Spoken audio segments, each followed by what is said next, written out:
Yakshimach. Welcome to Kazakhstan, the best country in the world above all other countries. Or at least this is how Borat would introduce us. But we'll leave aside Borat from this video, as it's only a fictional character. The film wasn't even filmed in Kazakhstan, but in Romania instead. And I have no clue what Yakshimach means, if it actually means anything at all. Let us know in the comments if indeed it has a real meaning. Kazakhstan is a country I barely had much knowledge about, besides the existence of its former Soviet past. Also because you rarely see any news about Kazakhstan on TV. In the last 30 years, Nursultan Nazarbayev has been the country's president and left office when he resigned back in 2019. Now the country is making some headlines for different reasons. But overall, the most highlighted takeaway from all the attention being drawn is that the international community is finally acknowledging the importance of this nation. Not only for its unmatched stockpile of natural resources, but also for its strategic location between countries and continents, all of which have started a race to build a strong presence in the area.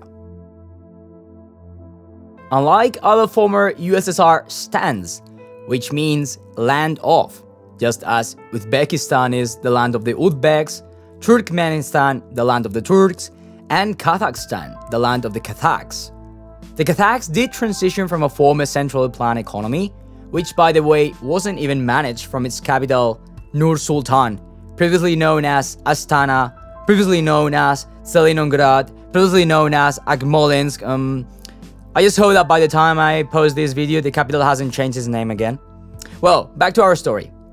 Kazakhstan was a former Soviet republic, rich in natural resources, and with a very low population density, as the Kazakhs have historically been a nomad society, living off the grid and not engaged with agriculture at a large scale, until the aftermath of World War I, when under Soviet rule, they started planting crops and suffered the consequences of Stalin's economic policies, when he tried to impose the collectivization of agriculture to a purely nomad society, mainly harvesting and farming just for themselves. Famines, similar to the Holodomor in Ukraine, decimated a chunk of the population. But during the following years, in which the USSR fought the fascist invaders of the motherland, Kazakhstan became an unsung hero during this conflict.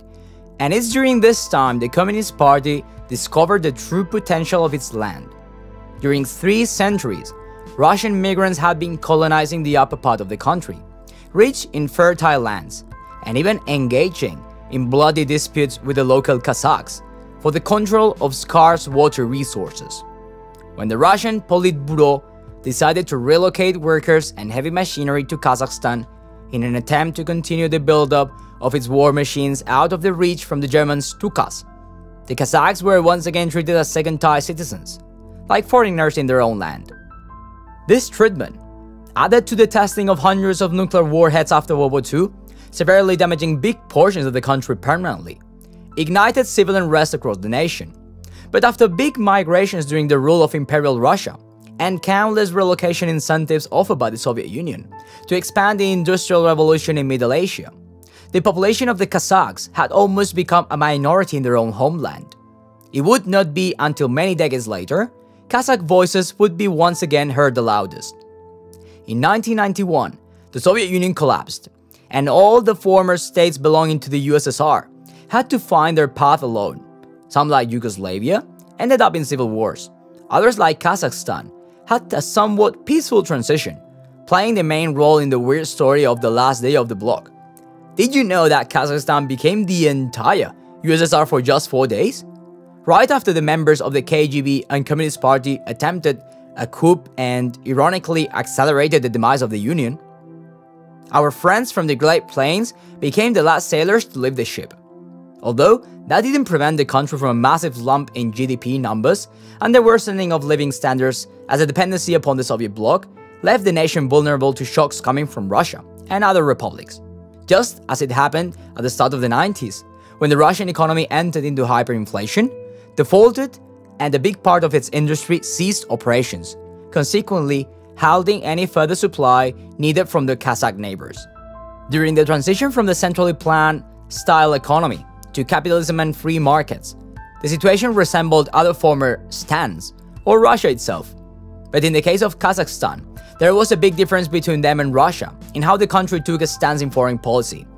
The dependence on the Soviet bloc was hard to be reversed, as the infrastructure like roads, but most importantly pipelines, to transfer oil and gas, all pointed in the same direction, and the country had to build attractiveness to rebuild itself, shifting from serving only Russia's needs to global markets. The Kazakh state-owned mining and oil companies were way undersupplied relative to the Russian juggernauts like Gazprom, Lukoil, and Rosneft.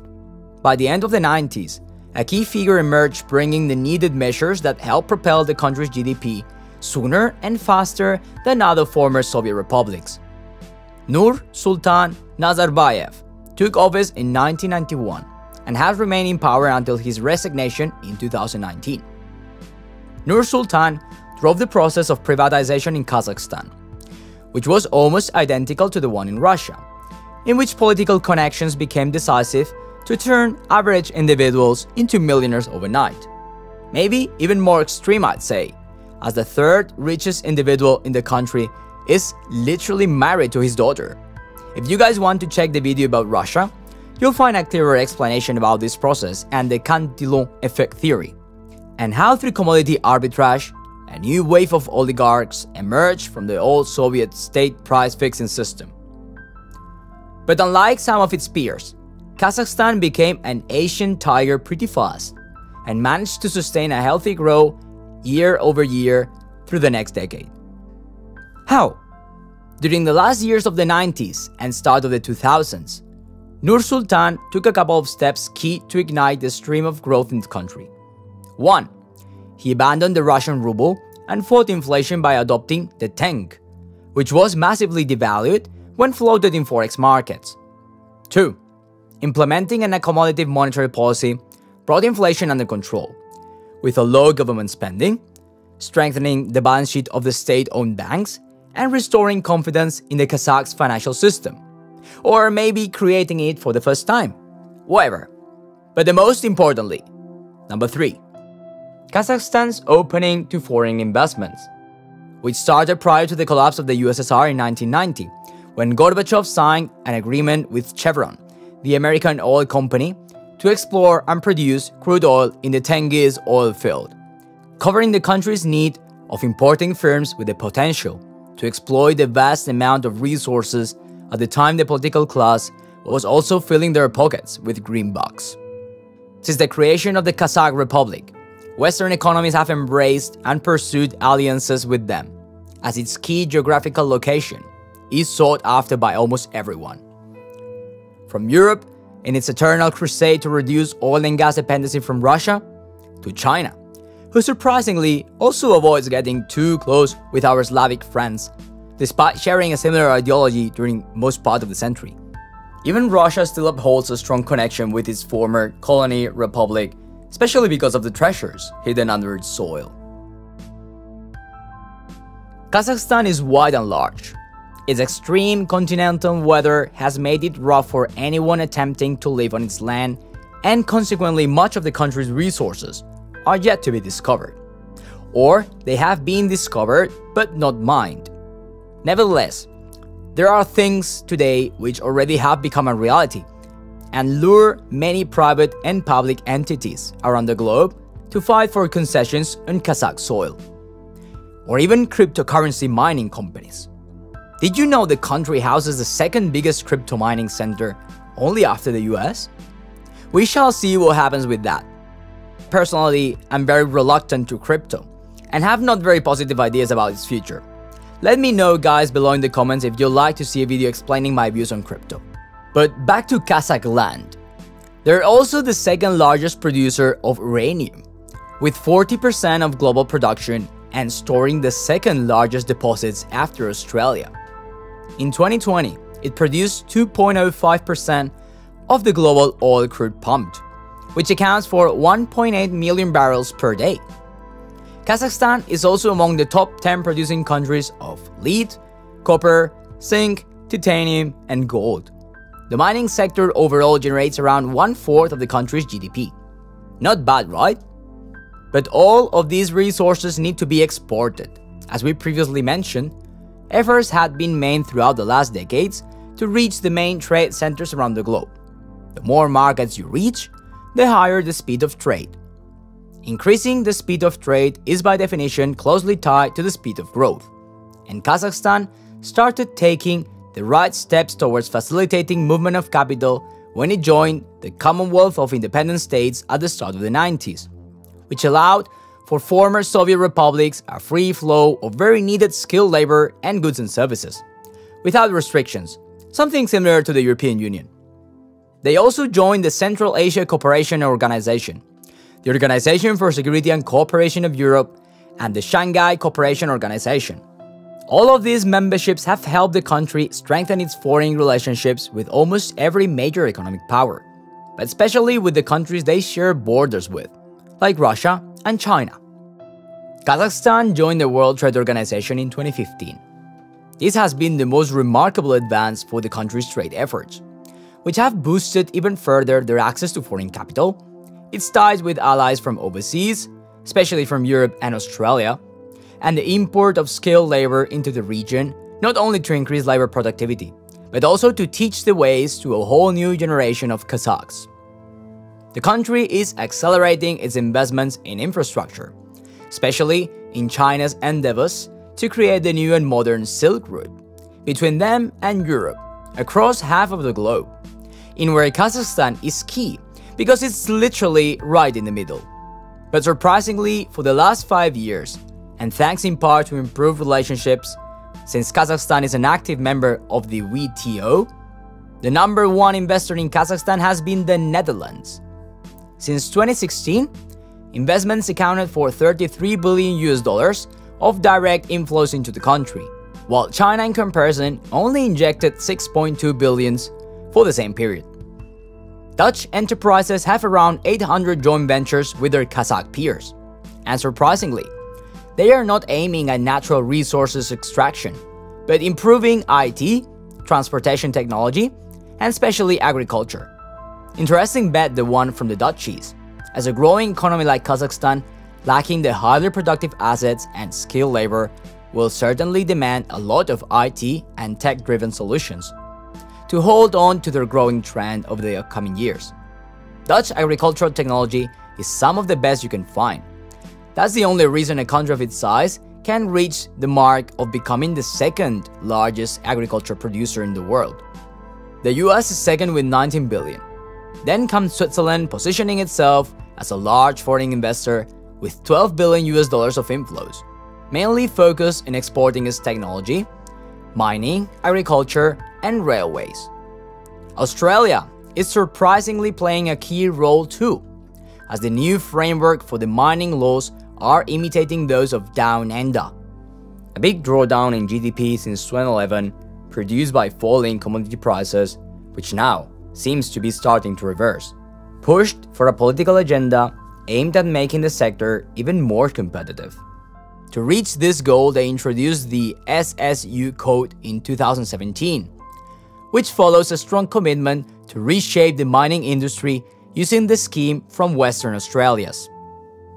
Nonetheless, if you have seen these days Kazakhstan in the news, it definitely has not been for a good reason.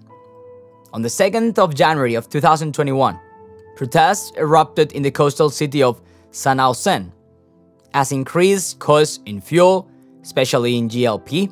Remember, as we previously said, Kazakhstan produces 2.05% of the global oil production. But what we did not say is that Kazakhstan only accounts for 0.39% of the global refinery of crude, which in plain English means Kazakhstan imports everything coming from crude oil, like petrol and GLP. The decrease in production and increased borrowing costs across many countries for oil-related firms has led to a big spike in prices of energy. And as Kazakhstan is not dependent on itself to cope with its home demand for energy, it's suffering in a big way from this phenomenon. But it can't be only that. Energy costs are higher for all of us, regardless of where you are. So what's really behind this prelude of a large-scale civil conflict? Well, Kazakhstan unemployment rate has recently been very low, In 2017, it was reported by the World Bank to be around 5%, quite low. Kazakhstan has reached almost 100% literacy rate among its citizens, and it has invested heavily in pulling out of extreme poverty as much of its population as possible. With a remarkable success, as in 2019, before the COVID shock, only 4.3% of the Kazakh population lived in poverty. Despite salaries being very low compared to global standards, living costs are also quite low, hence people are able to sustain a somewhat stable living condition. But in 2021, that same poverty rate has spiked to 12 to 14%, given the increase in prices. My guess is, given corruption is well rooted, the system which has been built seems to point the fingers at those in power now that the suffering hits their homes. Everything was shiny and cool when the engine ran smoothly. Nobody cared that much about corruption during the roaring years of growth and prosperity. Yet now people feeling the need to see some heads on a pike, and a government strongly decided to retain its privileges doesn't seem very willing to let that happen, as they even called in Russian paratroopers when the shit hit the fan at the start of the month. And that's all for today in our journey around Kazakhstan. The country definitely has a lot of potential for the foreseeable future. And as I just showed you, the days when Borat's neighbor could not afford a clock radio are way behind us. A great success! I hope you loved the video. I'll happy to hear all of your suggestions about what should come next to the channel and what countries or economic events would you like to see analyzed. As always, see you soon here in Learn Economics.